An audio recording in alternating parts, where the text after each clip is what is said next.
Here we go. Action. Not yet, but you might be. We never clock this, right? Let's just do it right. call it 3, 2, 1, live. Woo! Welcome, everybody. Thanks for hanging in with us. Sorry for the technical difficulties, but you are hanging with us live on the Beach Fence podcast, where we talk about life and business and everything in between inside a beach fence. I'm your host, Joanna, and this is my co-host, Talon. Woo! And today, we are bringing to you a special guest. We want to add as much value to you guys as possible. And I know with everything going on, people are a little bit stressed. Maybe they're feeling a little too stuck at home. So today's topic is going to be about mental health, anxiety, family life, everything in between. We're going to try and keep it a little light, but we're going to give you some awesome resources. And you know, some people are showing it differently. So some people aren't even realizing that they might be anxious or worried, and they're just not feeling like themselves. So if that's you, listen up, because you don't have to put yourself in a box. Everybody needs some mental health care some days. So our special guest today has a master's in psychotherapy, lectures about social work, and is a professor at Humber, is a frontline management or manager at a place in downtown Toronto called Stella's House, a nonprofit corporation, on top of having her own clients and just being overall awesome. And she has to deal with this guy all the time, which makes her even more awesome. In fact, it's probably why, maybe, potentially, I don't know, it's a hypothesis of mine, that she potentially got into psychotherapy because she had to live with him. Could be. Our guest today is Heidi Sasek. Woo! Welcome, Heidi. Hey, Thank Heidi. you so much for coming on. Yeah, of course. Happy to be on. So we're going to jump right into it. And I know a lot of people are seeing the news out there. They're getting a little bit worried, a little bit frustrated maybe. You see the rates going up for domestic abuse, like substance abuse, all that kind of stuff, and just people not feeling like themselves. So Everybody's losing their noodle. Yeah, a little bit. And I mean, you know, when people are isolated, that kind of happens, right? Are you seeing that as well? Is that what's happening from Stella's place? Are you getting a lot more calls coming in? Yeah, so we have had our rates of calls and online chats increasing for sure. And definitely we're seeing an increase in folks' stress and anxiety levels. Folks that were struggling before are doing not so well. Some folks are really struggling with COVID and all of the stresses that it brings, especially the uncertainty of not knowing how long this will last, having loved ones and friends being impacted negatively, and then also maybe worrying about older grandparents and things like that. So yeah, a lot of stress, a lot of anxiety. I'm sure many can relate to that. Yeah, absolutely. It's a difficult time, I think, for a lot of people, even if some are not letting it get to them as much or not realizing that it will. So let's go like super basic. Let's go like borderline. Like I hear about mental health, and yes, it's being brought up in like awareness every more year to year, but let's take it down to basics. What is mental health? Does everybody need it? And stuff like that. Give us the baseline of that, everything. Yeah, there's definitely different tiers of mental health. So as a whole, yes, everyone has mental health because everyone has the capacity to feel anxious or stressed and things like that. You can talk about mental well-being, which is overall how well are you doing. So the goal is to have folks doing above just kind of coasting, just surviving. You want people actually enjoying and having fulfilling lives. So when we talk about mental well-being, we're talking about that. And then there's also mental illness, so folks who have severe symptoms or side effects of things that are going on mentally for them. So yeah, there's definitely different levels of experience with it, but I would say everyone in general has mental health, and your mental health may fluctuate throughout your life. I don't think anyone's, always Perfect. here. But yeah, everyone has ups and downs. So I think depending on what's going on in your life, context is a big thing, environment's a big thing, all of that stuff.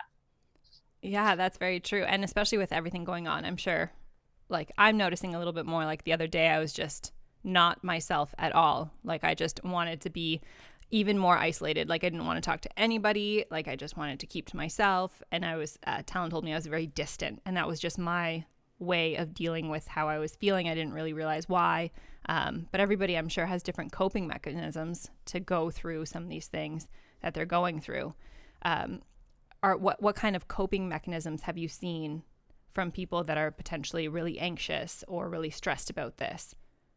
And what are some really positive coping mechanisms that we can, I don't know, provide to our viewers to give them some value as to what they can do at home, maybe if they're sitting with their family and they can't really get away? Yeah, absolutely. I mean, when it comes down to mental health, I will say everyone's different. Their accessibility to different ways of coping vary depending on lifestyle and where you're at, privilege, all of that stuff. But what we've been seeing is a lot of folks doing homemade projects, so crafts, being productive, channeling that anxiety and stress into something that feels good to do. So, Stella's Place is running a virtual studio, which is an art-based group. And they are getting people to kind of show their work from home. So a lot of people are doing amazing paintings or That's just cool. like simple things. Yeah, really cool. Yeah. Yeah, and if you weren't interested in doing, if you were a little artsy but never had the time, I think now is a good time to start that hobby, because you have adult coloring books, and they always say it releases a whole bunch of stress when you're doing that. So What about I got my paint by numbers right here nice? that I'm working on. So it's helpful. I'm not artsy at all. I cannot produce anything that anyone would ever want to look at, but it is really fun to do. What about structure? A lot of, I would say having something to get up for and do is good. Just lying around, I'm sure folks are going to eventually start to feel that anxiety kind of gets up. There's nowhere to channel it. So yeah, definitely having some structure if you can in your day. So planning your day out, scheduling it, even if it's just, I'm going to get up in the morning, clean my room, I'm going to take a shower at this time, those sorts of things. So that can be extremely helpful as well. Reaching out for support. If you're really struggling to figure out what you need to do for your mental health, reaching out for support. There's a lot of great support channels right now. Stella's Place has a lot of stuff for 16 to 29. If you're struggling, you can reach out, get support from them.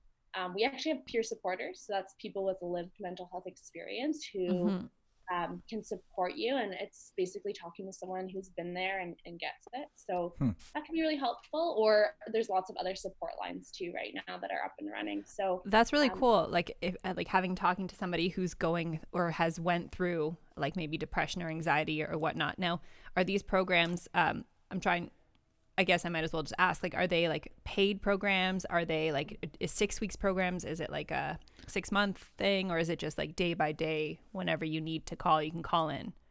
Yeah, it's day by day. We have chats. We also have like drop-in counseling at certain times, but we are running a chat noon to 9 p.m. Monday to Thursday, and then from 4 to 9 on Fridays and Sundays. And that would be just any point just to start up a chat with someone who has lived experience, who's going through similar things, who's also experiencing COVID-19 related stuff. I mean, we're all kind of struggling and getting by. So lots of people are, I think also being home at first is kind of fun.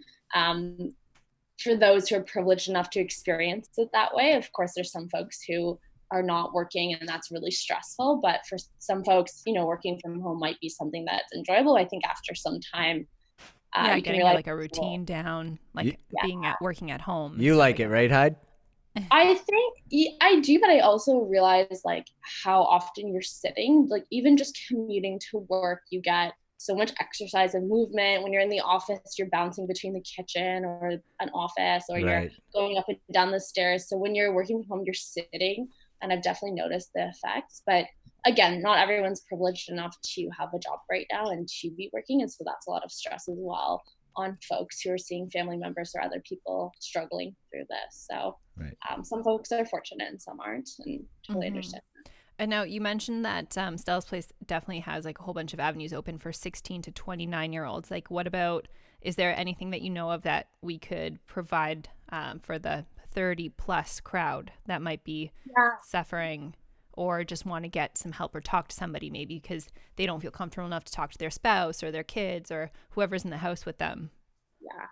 Yeah, there's also the distress lines if folks want to call in. Those are 24/7. You can talk to a counselor.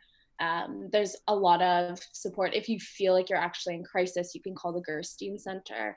So that's also another 24/7 option. And then there are a lot of post-secondary chats like the Warm Line, which are peer support-led chats for anyone who's a secondary school student. So post-secondary school, sorry, so university or college student. And then there's also a lot of really cool resources. The online community has really rallied. There's all kinds of online virtual like dance classes that you can take for free. There's virtual yoga that you can do for free right now. That's cool. Yeah, there's even like festivals, like online COVID-19 No festivals. way. What? And then also there's like places you can go and take virtual tours of like Italy or like all these other places in the world. So That's there's cool. there's a lot of cool resources, and I have like a 6-page resource list that I can send you later in case any viewers are interested in learning more. But there's a lot of really, really cool supports out there that have been made free by the online community. Yeah, that's really cool. I saw a funny meme today, and I forget whether it was on Facebook or on TikTok, but it was literally, it looked like somebody was sitting in a plane and they're like typing on their laptop, and it ended up being just like a laundry basket and a toilet seat. And there was a TV screen behind the toilet seat, so you only saw like a portion of the picture. But people that are used to traveling are like really feeling it because they're not getting it. But I think the virtual tours, that's something that's really awesome. I didn't realize that all happened so quickly, because I know that virtual reality is becoming a thing and it's definitely going to take over in the future. But to have it implemented so quickly, like that's an awesome resource too, because then you can plan like maybe on Saturday or Sunday you take a tour of this museum or you do that. So it's really cool. So there's lots of stuff out there, and depending on what you're looking for, there's lots of people also just sharing pictures of their furry friends online, because if you're lucky enough to have one, a dog or a cat, they can keep you sane as well, or maybe drive you insane, who knows. But they usually, like, I know that Stella's place, I was looking for a picture that we might be able to upload for you later, and I was looking, you guys have Willow. Is it Willow, the therapy dog? Yeah, we do have Willow, and she's on site a couple times a week. Of course not right now, but you can follow her on Instagram, and there's always great pictures of Willow floating around. Is that going to be like a virtual thing, Stella? Like Stella's place does, maybe like a virtual, like dog loving chilling with Willow? Yeah, chilling with Willow, because Willow is a therapy dog. So maybe like some videos. I know it's not the same. Like it's like all about the feeling and like the touching, right? But I don't know. Yeah, no, we've been doing some informal like pet sharing, pet show and tell, but nothing formally yet. We are still brainstorming around what other services we might want to put out there for folks who are struggling with COVID-19. So we are likely going to do maybe like an online Zoom yoga class or fitness class, things like that, to get people active in their homes as much as we can. So things like that. But the Willow one's a good idea. I'll pitch it. Yeah, well, you might, like, I don't know. It might keep somebody busy, so it gives them a little bit more purpose too. So, and you see all these challenges happening, these fitness challenges, like there was the push-up challenge, like I don't know if there was a plank one that I might have saw, but a whole bunch of like fitness routines, and I challenge you to join my 31-day class on YouTube. So I think that's a good way to kind of involve yourself in a community virtually. And with all the news coming out, people obviously don't know how long this is going to last, and some people are saying until the fall, which is not what we were expecting at all. Like everybody was kind of like, okay, 2 more weeks, all right, 2 more weeks, all right, 2 more weeks. Like nobody's expecting it to last through the summer. So I think as the sooner we can create some kind of schedule and return back to normalcy. Am I saying that wrong? How do I say? Turn back to normal, yeah. But it's a word. Normalcy. Normality. Normality. I don't know. What's the word here? What's the word, Heidi? Normality. Is it normality? I had it in my head as you were saying it. I was like, okay, I gotta say it. But then all these other versions came out, and now I'm like, wait, how do I say it? Right? I just messed everybody up. I was able to say it 1 second ago. Normalcy.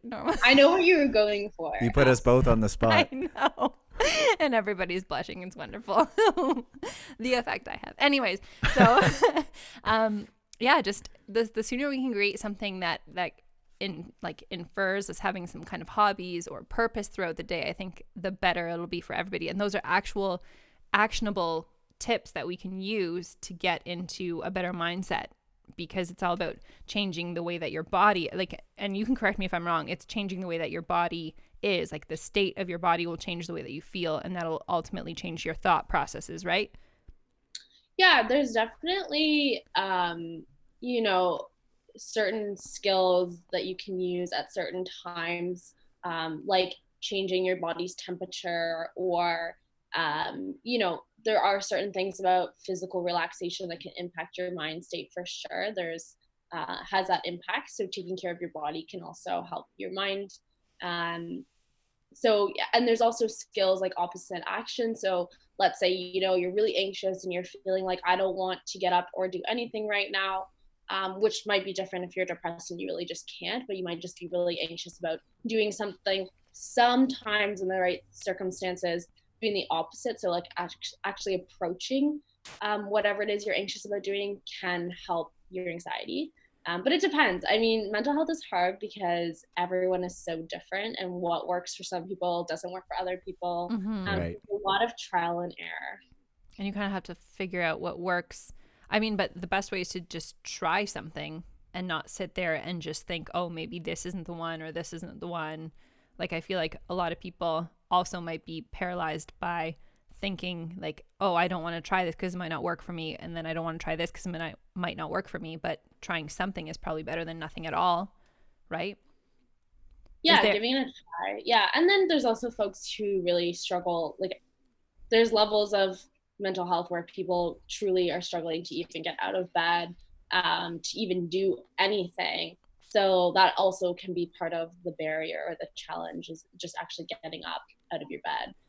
So for those folks too, That's my challenge. Just getting up out of bed. I think is waking up is just your challenge. I think that's more up about it. That's always been my challenge, though. That's got nothing to do with COVID. No. Yeah. I think in general, it can be challenging to even something that seems like a small step can be a big step. So, yeah. And like maybe you know better, but are there maybe like 3 to 5 super actionable like coping mechanisms that seem to work for most people that you can talk about? Like There's a lot of evidence right now for mindfulness, and I will again just disclaimer that not everything works for everyone, but there is a lot of evidence right now behind mindfulness. So and mindfulness doesn't need to be meditation. I find it hard to sit still, so for me, mindful moving can be really helpful. Like what does that mean, mindful moving? It could be like the stereotype of yoga. So when you're doing yoga, you're really paying attention to your body and your breathing, but you're moving at the same time. But it could be anything. It could be mindfully taking a walk around your house, or mindfully, if you can, taking a walk outside if you're still social distancing.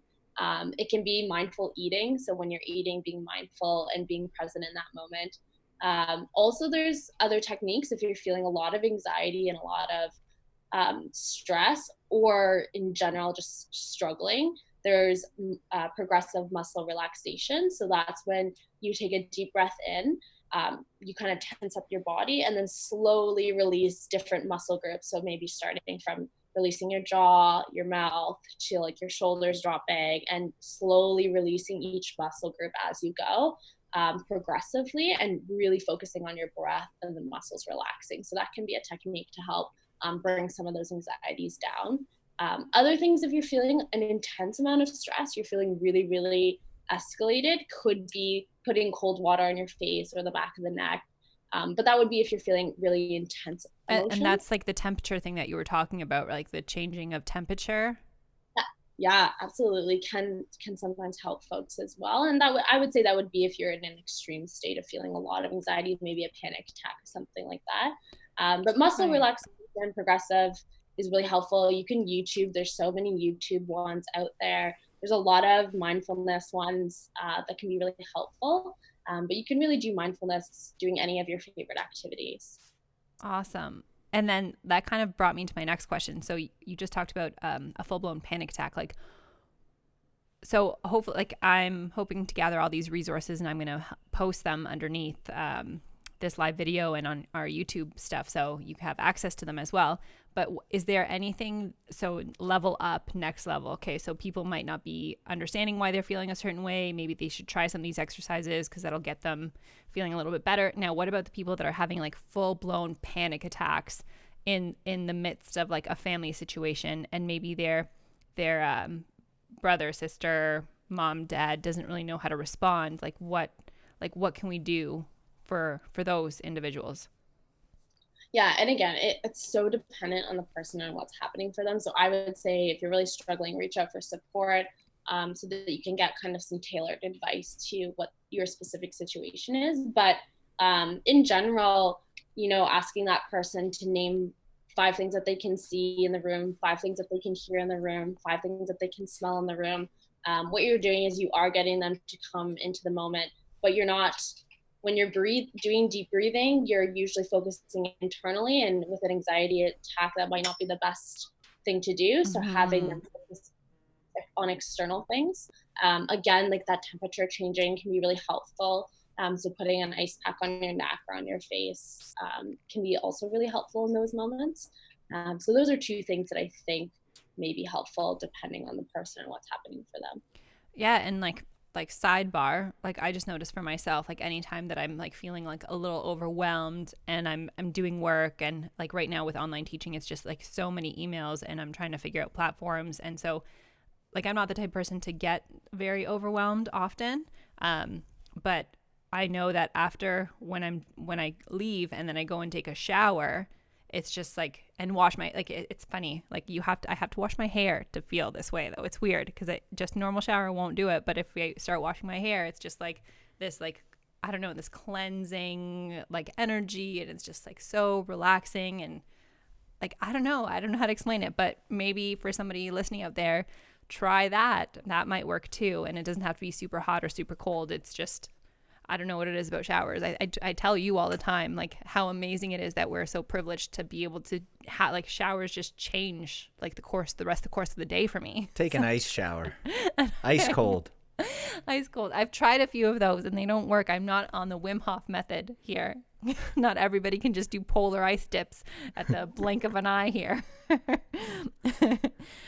Okay, awesome. So that'll help people that are full-blown panic attacks. And then because we're all cooped up now, and families are in like close proximity to one another, what kind of strategies could we maybe suggest for people that maybe aren't getting along with their parents as well, or siblings? Like what can they do to, like, I don't even know, because you can't really keep your distance. Like, I mean, like how much distance can you keep in the same house, and you're supposed to be staying inside. So even going for walks, you should probably try and limit that, especially if a whole bunch of people are going for walks. So what can they do at home for themselves if they just need some time away? Do you have any suggestions for that? Yeah, I would say like carve out time or something that you want to do for yourself, and have the intention of, I'm going to do whatever it is, and I'm going to do this for me. So just setting that intention before doing whatever it is you have access to do. Sometimes it seems silly. It's like, oh, well, I know what I need to do to take care of myself, but sit down and like think about it. Think of things that are nourishing to you and write down a list, because you'll be surprised if you haven't done that before, how many things kind of come out of that. And then it also just gives you the insight into do it more intentionally for yourself next time. I really like, doing certain activities. Like I do like, for example, painting my nails, but if I do it, or actually I'm pretty cliche and I actually like taking baths. They're really helpful to me. Super cliche, but I do love baths. But if I'm doing it and like, okay, I gotta like quickly bath and like whatever, and I don't set the intention of like, oh, I'm gonna do this for me to carve out space for myself, light some candles, like whatever I need to do, it doesn't feel the same. So just recognizing what it is that's nourishing to you, and then doing it with that intention and making sure you carve out time for it can just give you like that bubble, even if it's not physical distance, at least a bubble just to try your best. And in some households that might be really difficult, but if you have access to it. And like we can treat this as maybe like a new chapter in our lives where we really focus on introspection and getting to know us and ourselves and what makes us happy, because I'm sure there's a lot of things that I haven't really dove into because I've just been trying to keep myself busy. So I'm not thinking about, like, what is it that actually, like, you know, I'd like to do if I had all the time in the world and nothing was pressing and I didn't have to do anything. What would I do with the time? So I think that would be kind of cool. Like, I know, so for me, baths don't work the same way. Like, for me, it's just like showers. But I remember coloring books, like the finished product was always much more fun than actually going through the individual stuff, although it is super relaxing. I do like working out and just taking that energy and just like putting it into something. When you're sitting down for so long, it's just like, I don't know, you just have to. Yeah. It can even just be like scents, like certain scents really are relaxing to folks. Like it doesn't have to be, like, I mean, I read somewhere sage and lavender like mixed together is a really good. Yeah, or there's certain things that just jog up like good memories or things like that. So it doesn't always have to be like this big activity. It could be, the scent is really soothing to me, so I'm just going to go to the kitchen and like whatever it is that it is soothing to you. It doesn't always have to be like a big thing. It can just be small things and doing it with intention to take care of yourself. So it doesn't always have to be like, not everyone has room to do yoga in their living room or, has the ability to. So it can be lots of different things. But like you said, like for you, it's showers and washing your hair specifically. For me, I like baths. Everyone has their thing. So. Talon, what do you know? I'm probably the person that should be calling into the hotline because I'm about to go nuts with all this computer stuff I got going on here. Yeah. There was a few glitches before we got started today. So thanks for hanging in there, guys. Yeah. I mean, you try some progressive muscle relaxation, Tal. Yeah, was that thing you were talking about, the breathing in and then letting clenching everything and then letting a muscle go at the time? Yeah, tensing everything up and then slowly letting each muscle group go. I was doing that when you said it. I like the sound of that. I'm gonna try it out. I did that once. There's good guided ones on YouTube too. I did that one. I was doing something like that before golf tournaments at one point, and it was helping a lot with. Yeah. Helpful. It's just kind of getting yourself to do it. Right. Please do it again often. Okay. Every day, every hour. Also too, I was thinking there's always a list of things that we have to do that we never get to. So for me, it's organizing the photos on this phone. Like there's like almost 20,000 photos I have on this phone alone right now. And they're not organized in files or anything like that. Like, I think that would be a great task to try and get through, like, part of the photos every day or just things that we always keep putting off or that we don't think are important to do. Being disorganized is definitely not good, right, Heidi? Well, I mean, everyone's disorganized to a certain degree, I'm sure. Man. But it's just like, it's just these little tasks that, like, if you don't have the time, I'm not going to sit there and organize my photos because it takes time to do it. But now that you have it, you might as well do something like that. No, I was being serious. Like when I'm disorganized, I'm crazy. So even cleaning my room, if I clean up, if everything's a mess, and then I'm just going nuts and I'm not feeling good. If I clean everything up, if I take a day and deep clean everything, I feel way better, like 100 times better for at least a couple days. Yeah, well, it provides a little mental clarity, I find. Like, I think that's, the desks that you see that are like not OCD, but like really clean and everything's in its place. Like, you want to work at that desk. When you see all the papers piled on top of each other, like, I get nervous about that. So every night before we go to bed, I try and clean off the desk and just have it as nice as possible for the next morning, or else I'm not going to want to do anything. Physical space.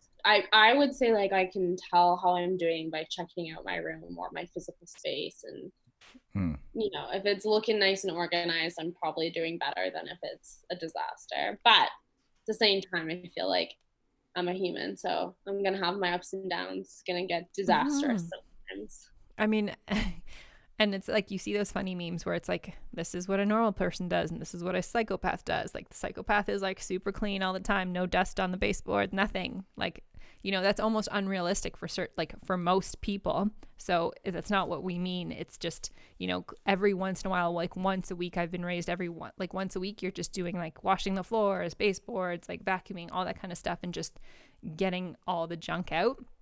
And then you can set your week up nicely to be productive, hopefully for every single day. And, you know, we like Tal and I have been talking about the scheduling thing. And it's actually like the more that we talk about it, the more like ingrained it is. It's like humans are creatures of habit, and they will do things that they are accustomed to, and then they'll fall back into like their default settings. And so if you can make your default settings where you accomplish like a purpose every single day, then you're always going to start feeling better and better and better and better. Like, I think that's important too, is just having that sense of importance and stuff, right? Yeah, no, absolutely. It's nice to have goals and kind of reach the goals that you're looking for. And even like arts and crafts can be, it's an activity that feels productive because there's a finished result. Absolutely. And then again, there's going to be days where that's just not possible, and also having some self-compassion around that and being like, you know what, today I just can't get there. You know, and that's okay too. I mean, you're gonna have those days. We'd be living in a Disney movie if not. Right. And so I came up with a point, and like, I don't know if this is correct or not, but I seem to think that mental health is almost also like you're communicating with yourself, like internally. So if you are just, it's a way of communicating with yourself internally, then maybe your communication patterns when you're not feeling good need to be interrupted somehow and replaced with something else to get better results. Is that like a fair way of thinking about it, or is it that totally off base? I think folks do relate to themselves in certain ways. For example, some people have a lot of negative self-talk, which I'm sure lots of people experience, like, you know, I'm not good looking enough, or I'm not working hard enough. And that can be really draining on the psyche if that's kind of your internal belief about yourself, or your narrative is that I'm lazy, you know, I'm not good enough. And those sorts of thoughts can be really, really harmful if they get to a certain point. And so a lot of the time it's more about just validating, kind of being mindful of the judgments that you're putting on yourself, and not judging yourself for having those judgments, which is another judgment. It was like, oh, I'm good at myself, you know, I shouldn't be doing that, and trying to kind of avoid those I shouldn't be doing, or things like that. So yeah, it can be. And a lot of it does come back down to what you're saying, Joanna, which is having that internal awareness of, oh yeah, I'm being really judgmental of myself today. And then maybe finding some way to show yourself some compassion. And it's not so much about, erasing those thoughts. It's more about just being mindful of them and aware that they're there. And then doing your best to try to increase your self-compassion, whether it be, you know, I'm going to like take a nice hot shower and wash my hair today because it's something I enjoy and I care about me, you know, that sort of thing. And change those thought patterns that you're talking about, that can be harmful. Yeah. And now, like with everybody being quarantined, everybody's probably on their social medias a lot more. So like, you know, we talked about like being in intent with like our actions and the way that we're communicating. So we have to translate that into what we choose to consume, I think, as well, because somebody can get really anxious, like looking at the news all the time, or if, you know, you're already not self-conscious and you're looking at all these like bikini models or whatnot, or like muscle dudes or whatever it is, you know, like that plays into everything. Yeah, absolutely. Like being aware of what you're taking in and how it's impacting you. Like it's great to stay up to date on the most current information. And how often are you watching the news? Maybe you only need to hear that message one time today, and limit yourself to hearing the information once, doing what you need to do. So whatever the news is saying, but then limiting it. You know, are you watching it all day? Is it draining on you? Is it making you feel more anxious? So yeah, it's certain steps like that, and really thinking through, you know, if you are feeling a lot of stress and anxiety, I mean, if it's COVID related, you might know why. But then what can I do to help? You know, if I'm watching the news a lot, maybe I'll reduce the amount that I'm actually watching it because I only need to hear it once. And when you talk to like your one-on-one clients, are you finding that you give them a little bit of like a morning routine or something to set their mindset up for the rest of the day? Because this keeps coming up, and every like super successful person I listen to, or somebody who's always like being super purposeful with their actions, they're always talking about like this kind of mindset thing that they're doing for at least 15 minutes to half an hour a day. Like, do you guys do that with clients? Is there something that, or resources that we could provide for our viewers that might be helpful? Yeah, we definitely, again, I probably sound like a broken record a little bit, but it always depends on the person and what's going on in their life. But yeah, we always recommend or try to collaborate with that person around building in some structure and some things that they can do. You know, if someone's really struggling with like judgmental thoughts, we might ask them to like do a diary of what every day, just write down a few things that you've noticed that you've been thinking that are judgmental, and that helps kind of bring awareness to them. And then the ability to kind of work through that stuff or increase self-compassion. There's, for example, self-compassion, mindfulness activities that you can do to help increase that, things like that. So yeah, we definitely recommend different pieces and structures and look at people's day and what might help. I will say it can vary a lot depending on what's happening for that person. You know, what is their challenge? Again, like I have a lot of privilege. I still am working full time. You know, some folks might not have access to all the things I have access to. So exploring that with each individual person, what do you have access to? You know, some people are in really small spaces. Some people are sharing like their place with multiple roommates, things like that. So what is really possible for you to do? So a lot of that kind of planning. And then just a lot of validation, and like our peer supporters do a lot of just, yeah, I'm feeling that stress too, and here's what I've been doing, and that kind of connection can just be really helpful. And so if somebody like wanted to reach out and they were within like 16, what did you say, 16 to 29? Is that so 16 to 29, if they were in that age group and they wanted to reach out to Stella's place, like what's the best place that they should contact like you guys? Yeah, so if they Google us, our website, either they can email us or they can give us a call during our business hours, and that's the best way to get a hold of someone. We're always answering the phones, answering emails same day, so we would get a hold of you. Or you could always download our online chat app, Beanbag Chat, and chat online live. And that's on the website? Yeah, that's all on the website. Amazing. Yeah. A lot of other things too, crisis. We're not 24/7, but there are some 24/7 crisis lines such as Gerstein and stuff like that if folks need support. And that you mentioned Gerstein I'm not sorry, Gerstein, am I saying it right? Yeah, Gerstein.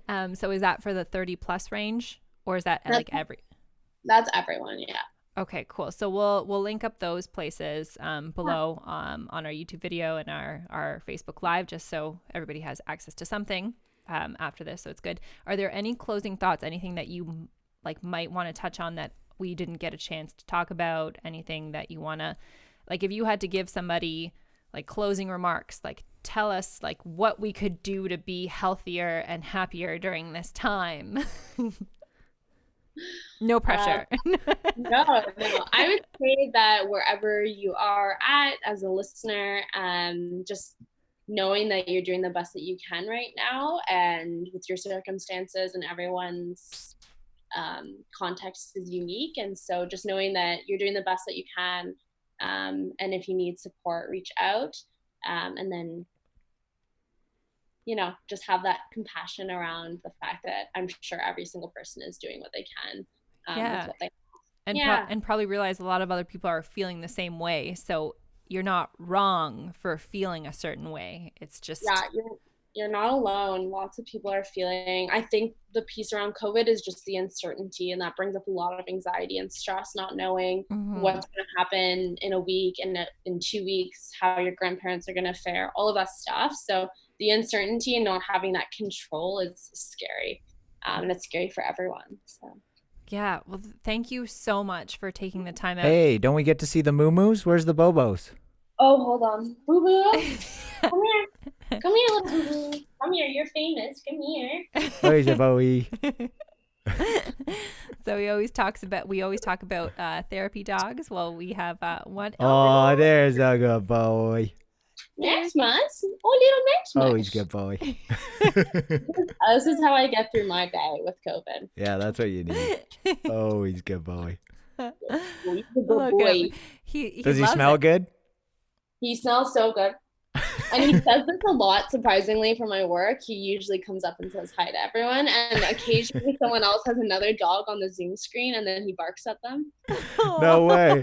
Yeah, he barks at the doggy. He's so cute. Well, look at him. His name is Max. For anybody that is watching out there, that is Max. Look. Oh. What a good boy.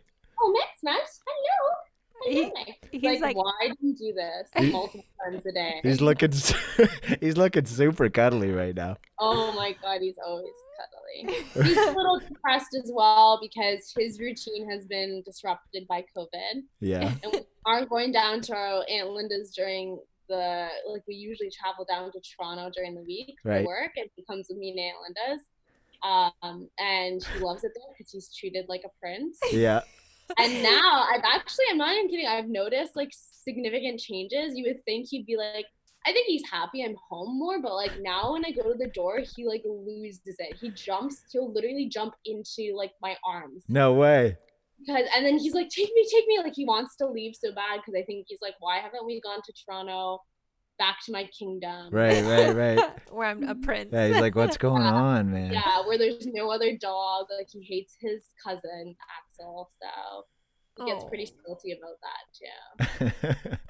Oh, see, like, look at that. Don't we need a therapy? Maybe we need a therapy dog. Maxie's good boy. Oh, he's a good boy. Maxie, is that Cal? Is that Uncle Cal? Maxie. You know Maxie. what? Oh, he's a good boy. Maxie. Like he's turning his head. Yeah. Maxie.